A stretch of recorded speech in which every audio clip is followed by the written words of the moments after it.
Listo. Bueno. Cantillo Stephanie. Presente, profe. Celi Juan David. Juan David tampoco está. No. Extraño. Bueno. Les voy a compartir la pantalla para que veamos la asistencia. Juan David Celi tampoco está. Gómez Miguel. Presente. Gómez Hermes. Presente, profe. Gómez Dana. Presente. Mancilla María Isabel.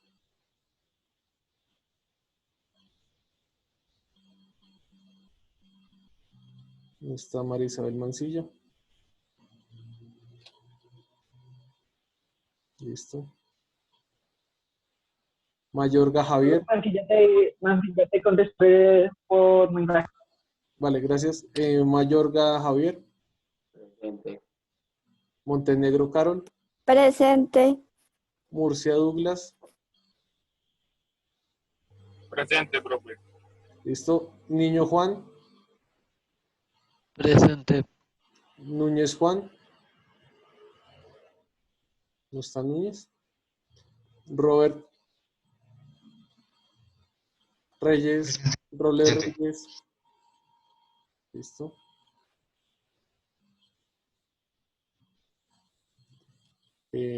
Iván Rodríguez, Presente.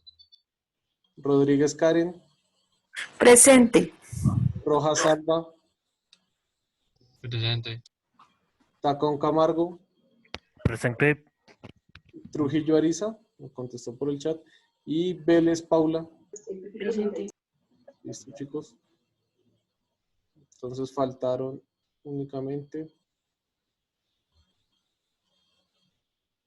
Faltaron 2 personas.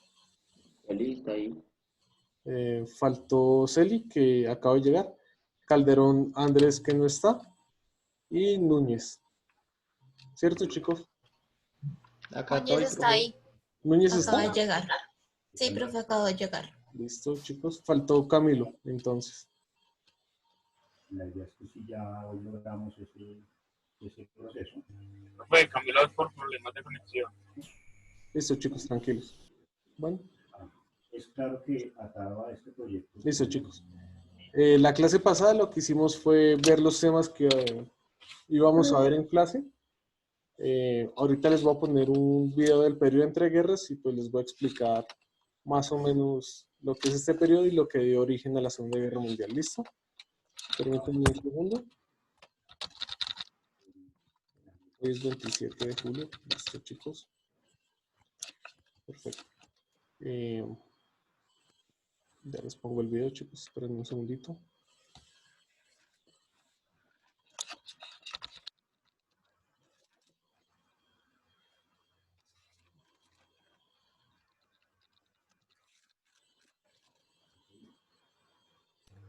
Una pregunta, nosotros ya hicimos la página de 114. Dime, Douglas, no te escuché bien. De sociales hemos trabajado algo. No, de la guía no hemos trabajado nada aún. No, Douglas. Ok. La idea con la guía es que empecemos a trabajar a partir de la tercera, cuarta clase más o menos. ¿Listo, chicos? Listo, profe. Perdón, profe, mi error. No, tranquilos, no hay problema. ¿Listo? Ya les voy a compartir para que todos podamos ver. Estamos en Zoom, voy a compartirles el periodo entre guerras. ¿Listo, chicos? Es un video más o menos ilustrativo. Me parece que está bien.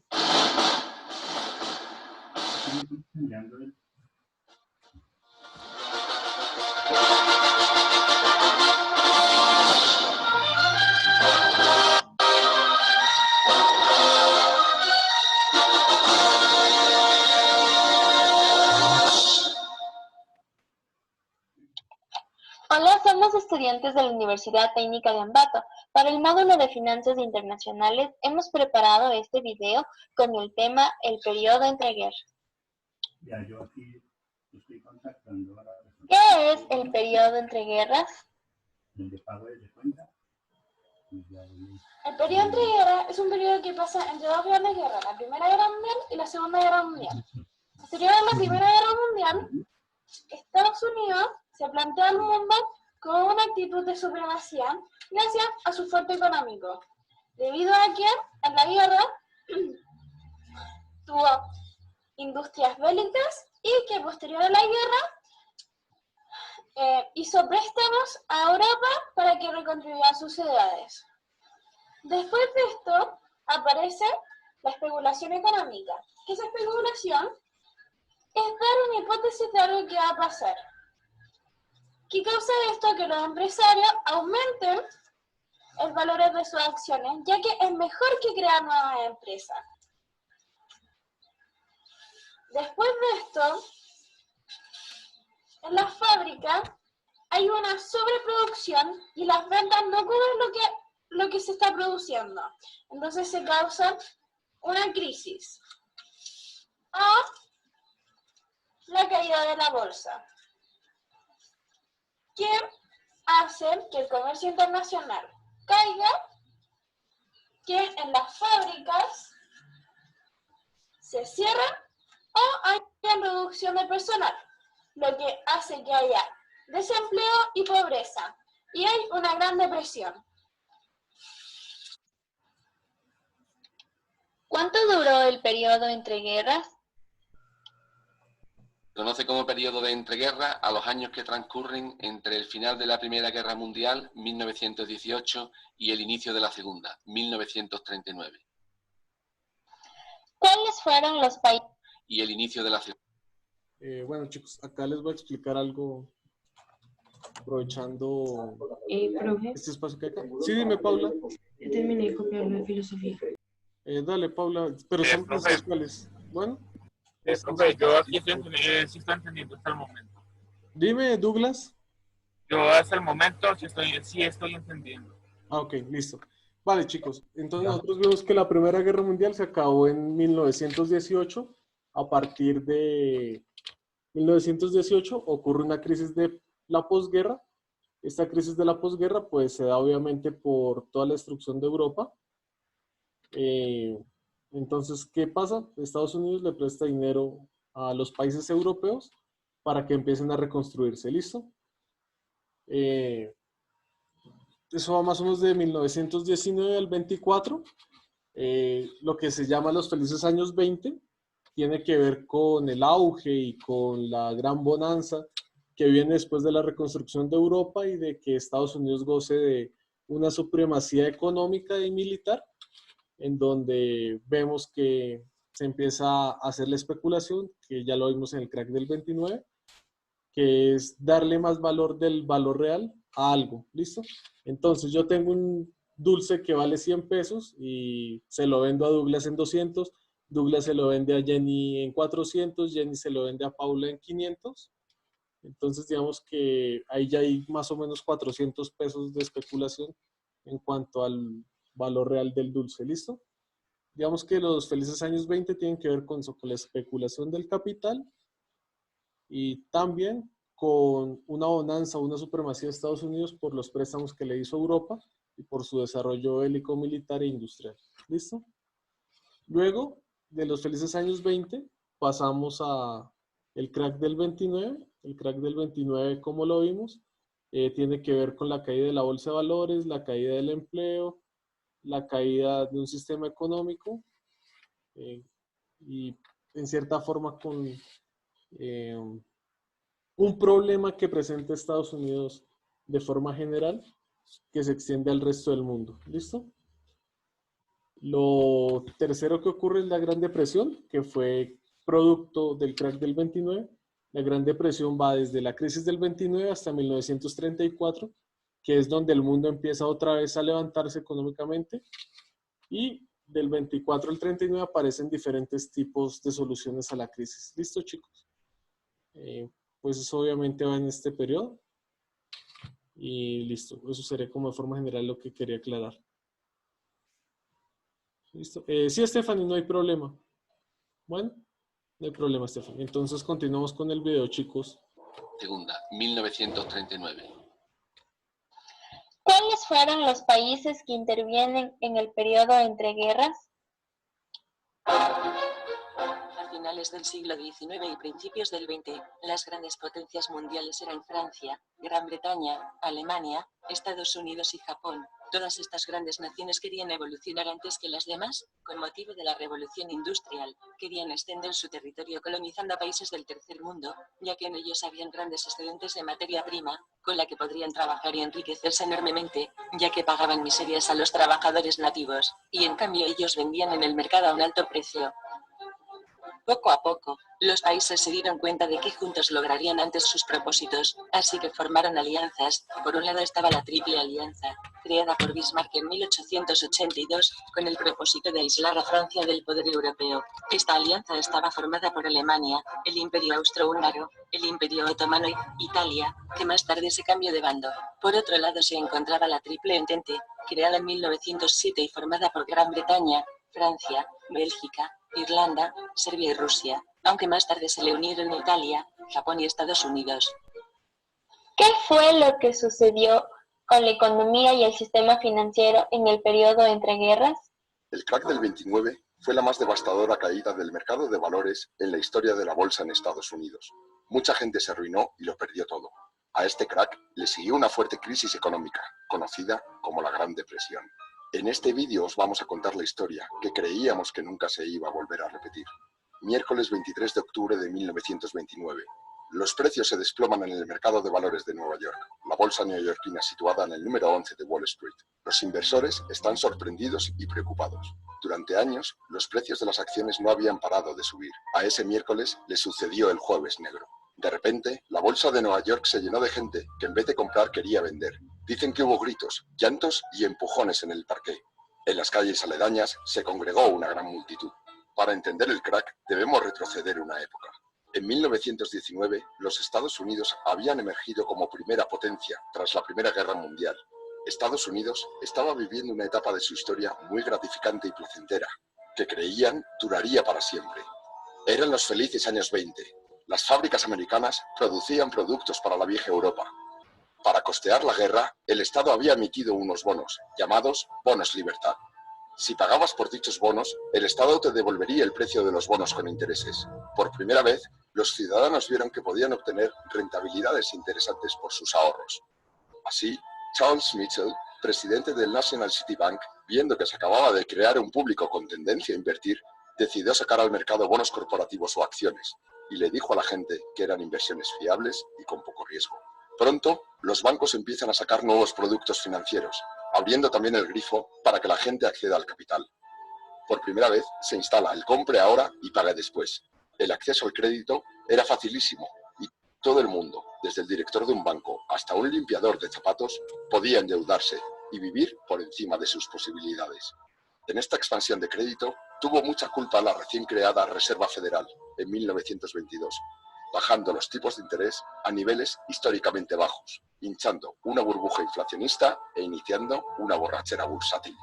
La bolsa, en aquel entonces, era un mercado en el que solo invertían expertos, muy restringido al público y se acomodaba como un mercado competitivo, rigiéndose a las leyes de oferta y demanda. En este punto, el mercado especulativo se abrió a todo el mundo. Todo el mundo quería su tajada. Mitchell abría agencias de corretaje por todo el país. Eran lugares donde se podía invertir en bolsa. Se actualizaban los valores a cada segundo y era necesario acudir para poder comprar o vender. Allí se te proporcionaba un papel para dar validez a tu compra o venta, y este debía ser conservado. Y llegó al alcance de todo tipo de personas en Estados Unidos. La gente estaba encantada. Se creó un mercado alcista que parecía que no bajaría nunca. En los años 20 se llegaban a obtener grandes beneficios con un capital pequeño. La situación se embelleció aún más por la venta de acciones a crédito. Si querías comprar acciones, pedías dinero prestado a un tipo de interés muy bajo. Total, en un mercado alcista, al vender vas a recuperar tu dinero y al final salías ganando. El mundo se endeudaba y las agencias permitían un apalancamiento 1 a 10, es decir, invertir una suma 10 veces superior a tu capital real.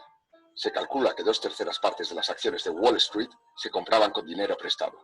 La bolsa sube o baja rigiéndose por la ley de la oferta y la demanda, es decir, de lo que la gente está dispuesta a pagar. Aquí la demanda crecía sin precedentes. En vista del gran beneficio que todo el mundo estaba obteniendo, la gente no le importaba cuánto pagar por las acciones, siempre y cuando subieran. Este exceso de demanda provocó que los valores creciesen y creciesen sin control. Fuese de la empresa que fuesen, no importaba por qué estaban subiendo, siempre subían. Por lo tanto, el precio de las acciones se empezó a inflar, alejándose de sus valores reales. Así es como se crean las burbujas. Paul Warburg, un banquero estadounidense, lanzó un aviso de la burbuja que se había creado y avisó de una enorme depresión, pero nadie le quiso escuchar. Lo hicieron callar.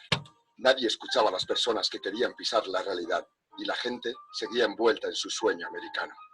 Se continuó invirtiendo mucho y aumentando la burbuja. Hubo un momento en el que algunos inversores profesionales se dieron cuenta de que el mercado se estaba sobrecalentando. Los más profesionales y astutos se salieron, como Kennedy, el padre del que luego sería presidente de los Estados Unidos. Llegó a decir: si un limpiabotas sabe tanto como yo sobre el mercado de valores, tal vez es la hora de que yo lo deje. Así llegamos al punto máximo y de inflexión de la burbuja. La tendencia de los valores se iba invirtiendo levemente. El mercado se había vuelto más volátil y el malestar aumentaba. Toda la burbuja se provocó por un exceso de confianza de los ciudadanos, y cuando esta confianza cae, ya no hay nada que hacer. Miércoles 23 de octubre de 1929. La bolsa sufrió un gran golpe al bajar en una sola sesión casi un 7%. Aquel día solo fue un augurio de lo que pasaría el día siguiente. El fatídico y recordado Jueves Negro de Wall Street. Jueves 24 de octubre de 1929. Se desató una furia vendedora, de manera que en pocos minutos se cursaron órdenes de venta por 1 millón de títulos. Las cotizaciones de esas acciones iban cayendo. Se llegaban a ofrecer paquetes de acciones a 1/3 de su valor, sin encontrar comprador. Los agentes de bolsa pedían desesperados garantías para aquellos títulos que con anterioridad se habían comprado a crédito, pero obviamente nadie podía cubrirlos. Empezaron a circular rumores de suicidios, gente tirándose desde rascacielos, y la gente de la calle, curiosa, empezó a entrar en las instalaciones. El pánico fue gigante. La policía de Nueva York tuvo que tomar posiciones para evitar posibles disturbios. Ya se había roto la burbuja. La reacción popular fue: esto no puede estar pasando. Para el mediodía, los principales jefes de los bancos se reunieron para intentar solucionar la situación. La reunión incluyó a Thomas Lamont, actuando como representante de JP Morgan Chase; Albert Wiggin, representante de Chase National Bank. Escogen a Richard Whitney, vicepresidente de la Bolsa de Nueva York, para actuar en su nombre. Para paliar la debacle inyectan dinero en una serie de valores que se suponían fiables, los que se conocen como blue chips. El multimillonario John Rockefeller hace lo mismo con esperanza de que cambie la tendencia. Lo consiguieron. La bolsa empezó a subir. Una intervención en los valores por parte de gente poderosa había logrado revertir la sangría de precios. Invirtieron grandes sumas de dinero para remontar los valores y volver a generar confianza en los inversores. El mercado remontó, incluso los periódicos anunciaban: la crisis de la bolsa ha pasado, pero esta inyección de confianza no fue suficiente. Tras una recuperación el viernes y otra pequeña el lunes, llegamos al martes 29 de octubre de 1929, conocido como el Martes Negro. El índice de la bolsa descendió más que ninguna otra jornada de la bolsa en la historia de Nueva York. Las bajadas continuaron hasta el mes de enero, cuando se tocó fondo. El gobierno, presidido por el republicano Herbert Hoover, no sabe cómo parar el golpe. Consecuencias. Mucha gente se arruinó. Los bancos también se arruinan al no poder recuperar el dinero prestado. Cerraron porque dejaron de ser solventes. Millones de personas pierden los ahorros guardados en esos mismos bancos. 3.000 de ellos cerraron en los 2 años siguientes. Después de aquello, la gente guardaba el dinero bajo el colchón. Muchas fábricas echaron el cierre. Aumentó el paro significativamente. Empiezan a aparecer barrios de chabolas por todo el país. Y como sucede en todas las caídas, finalmente terminó llegando a Sudamérica, Europa y hasta Australia. Inglaterra se cerró tras sus fronteras y abandonó el patrón oro. El paro se disparó en Francia e Inglaterra. El malestar y la crispación social, producto de la crisis económica, se disparó en Alemania. Un joven soldado austriaco empezó a abrirse paso como el símbolo de la salvación económica y el poderío alemán. Se llamaba Adolf Hitler. ¿Cuál fue la solución más óptima para el periodo entre guerras?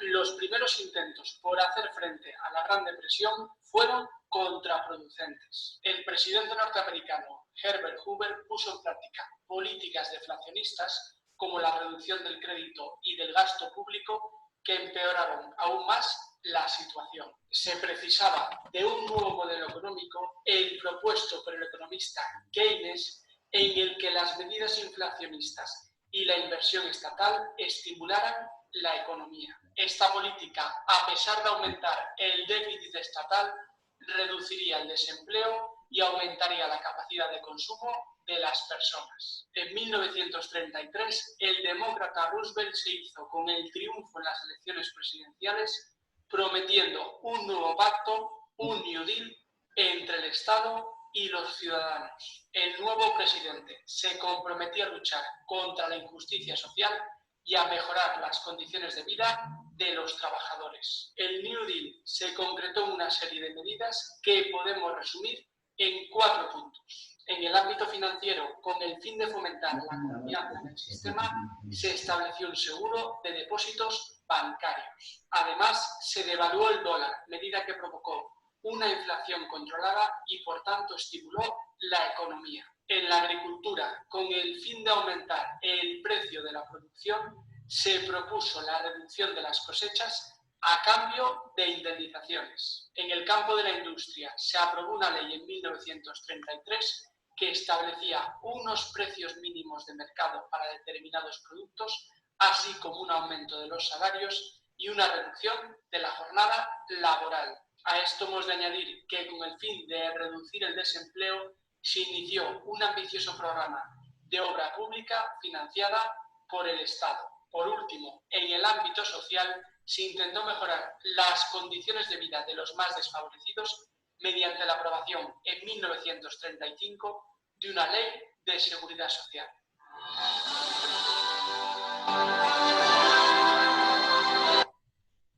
Bueno, chicos, para ver si están poniendo atención, Camila Arenas, ¿me podrías decir qué medidas se tomaron en la época del periodo de entreguerras para solventar la crisis, que fueron implementadas por Roosevelt y planteadas en cierta forma por Keynes? Pues ellos, digamos que cuando, ya después de que fue como el día negro y eso, el martes negro, ellos como que pues se recuperaron un poco del valor y todo, ¿sí? O sea, de la plata y eso. Ellos fueron como recuperando, pero pues ya después se cayeron y no tuvieron como, o sea, no tuvieron, ya la gente empezó a perder plata en los bancos y ya la gente no pudo, o sea, como decía ahí en el video, ya la gente guardaba la plata debajo del colchón, porque pues digamos que no tenían esos requisitos, ese apoyo, digámoslo así, del país para que la gente de pronto, porque había gente que también necesitaba plata, o sea, había gente pobre. Entonces digamos que no tuvo, o sea, el país no les pudo dar como un subsidio para mantener o sea, para casi que mantener a las personas como de bajos recursos y todo. Sí, porque Okay. pues también pues en el video mostraban que pues había un limpiabotas y todo eso, pero pues digamos que no, o sea, digamos que la gente en el país no hizo cosas hicieron cosas beneficiosas que sí les sirvieron, pero por el otro lado no hicieron, digamos, nada, o sea, no hicieron nada, no hubo apoyo ni nada. Ok, Camila, frente al panorama que tú planteas que está bien, ¿qué soluciones o qué medidas se tomaron para que no siguiera la crisis? Esa es la pregunta. ¿Qué medidas se tomaron luego de la caída de la bolsa, luego de la crisis económica que se expandió a todo el mundo? ¿Sí? Pues digamos que había en el video decía que había un presidente que había dicho que pues que les había advertido a toda la gente que, o sea, les había advertido que no, que mire, que se iba a caer pues la bolsa, que no sé qué. Entonces Sí, pues la correcto, gente No les... Sí, pero no me está respondiendo la pregunta, Camilo. ¿Vale? Jenny, ¿cuáles fueron las 4 soluciones o las 4 medidas que se tomaron para superar la crisis? Jenny. Tienes el micrófono desactivado.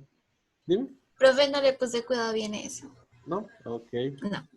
Núñez, ¿cuáles fueron las 4 soluciones o las 4 medidas que se tomaron para superar la crisis? Profe, es que lo que pasa es que como tengo muy malo internet, entonces escuchaba entrecortado el video. Ahí escuchaba poquito, pero no alcanzaba a escuchar Profe, yo también lo cosas escuché así de entrecortado. largo. Ok.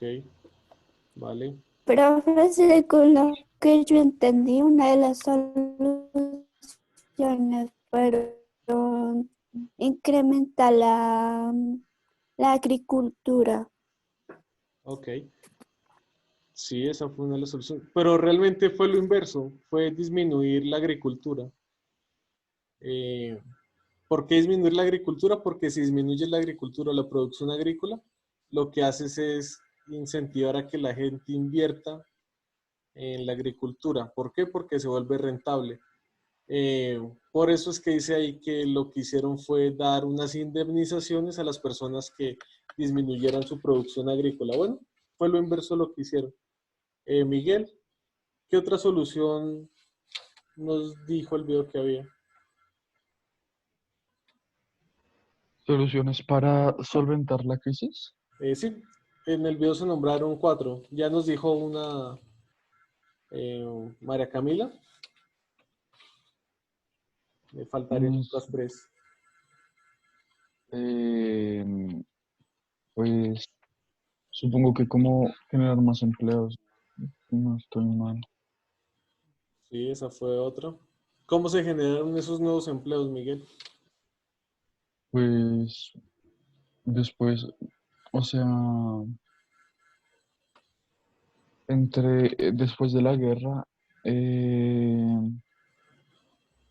pues no habían como mucha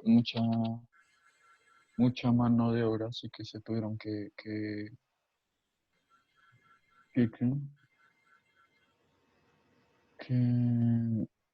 no sé, es que no me sé explicar bien.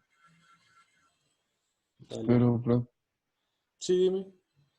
Prácticamente es como que tuvieron que buscar formas de ganar dinero con lo que sabían. No exactamente, Miguel. Tienes la mitad de la segunda. Juan Andrés Quintero, ¿le quieres complementar a Miguel, por favor? Profe. Profe, que a mí se me está fallando el internet, se me traba. Me traba y no escuchaba bien el video. Ok. Douglas. Profe. Profe, el pueblo tuvo que desconfiar ya de los bancos, ya que el banco se estaba ahí poniendo todo ese dinero para ganar más, para que las ganancias no fueran bajando tanto.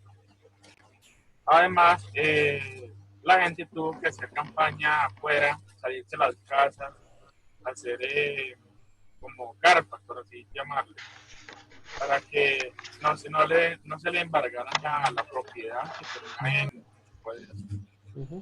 Sí, Douglas, pero digamos que eso son consecuencias, pero el gobierno de Estados Unidos tomó 4 medidas. Ya tenemos 2. La primera fue reducir la agricultura.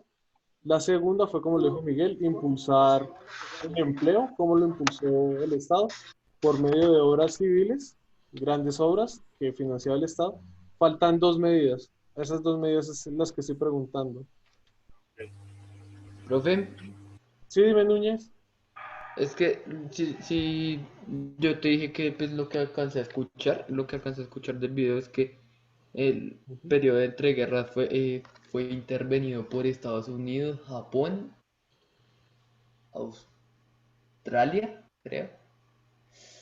No me acuerdo más. Eran más países, pero no me acuerdo más. Solo me acuerdo de 2, 3. Creo que eran 3. Ok. Vale, chicos. Voy a volver a poner las soluciones. Es importante que pongamos mucha atención, chicos. Bueno, entonces ya les voy a poner las soluciones que se dieron. Más óptima para el periodo entre guerras.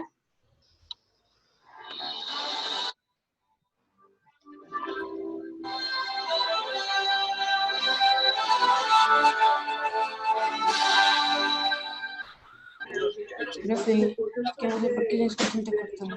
Fueron contraproducentes. El presidente norteamericano Herbert Hoover puso en práctica políticas inflacionistas como la reducción de gasto público que empeoraron aún más la situación. Se precisaba de un nuevo modelo económico, el propuesto por el economista Keynes, en el que las medidas inflacionistas y la inversión estatal estimularan la economía. Esta política, a pesar de aumentar el déficit estatal, reduciría el desempleo y aumentaría la capacidad de consumo de las personas. En 1933, el demócrata Roosevelt se hizo con el triunfo en las elecciones presidenciales, prometiendo un nuevo pacto, un New Deal, entre el Estado y los ciudadanos. El nuevo presidente se comprometió a luchar contra la injusticia social y a mejorar las condiciones de vida de los trabajadores. El New Deal se concretó en una serie de medidas que podemos resumir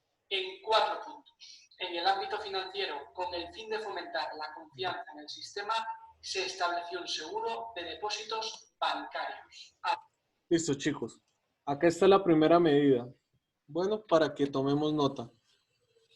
¿Listo? Se creó un seguro de depósitos bancarios. ¿Les suena eso parecido a lo que tenemos en la actualidad, Núñez? ¿Te suena parecido el seguro de depósitos bancarios?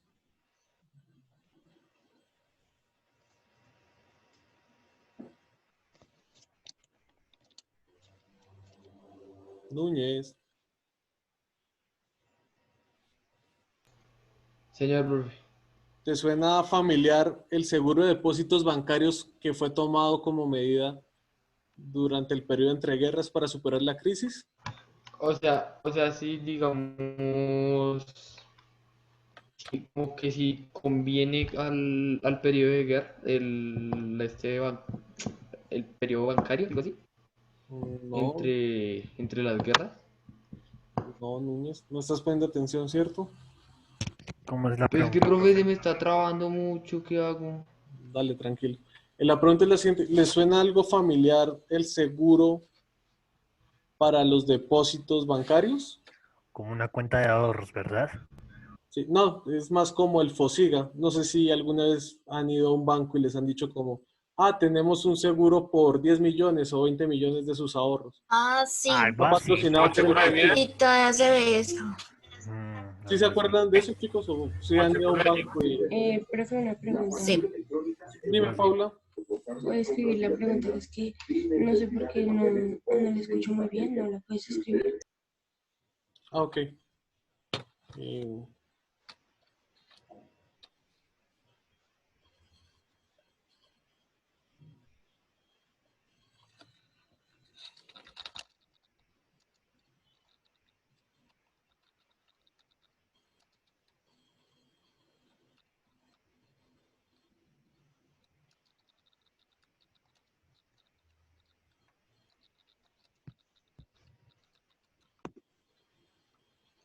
El FOSIGA, pues es un ejemplo de cómo hay un legado del periodo entre guerras en nuestra actualidad. Listo, esa es la primera gran medida que se toma, crear un seguro para los depósitos bancarios, para que la gente no pierda totalmente sus ahorros. ¿Listo?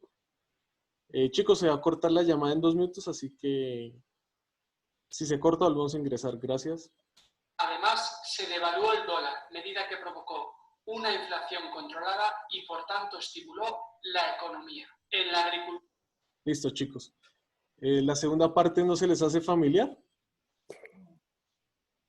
Cuando hablamos cada año de que, la inflación de Colombia fue de 4 puntos. La inflación ahorita es de 3 puntos. ¿Sí?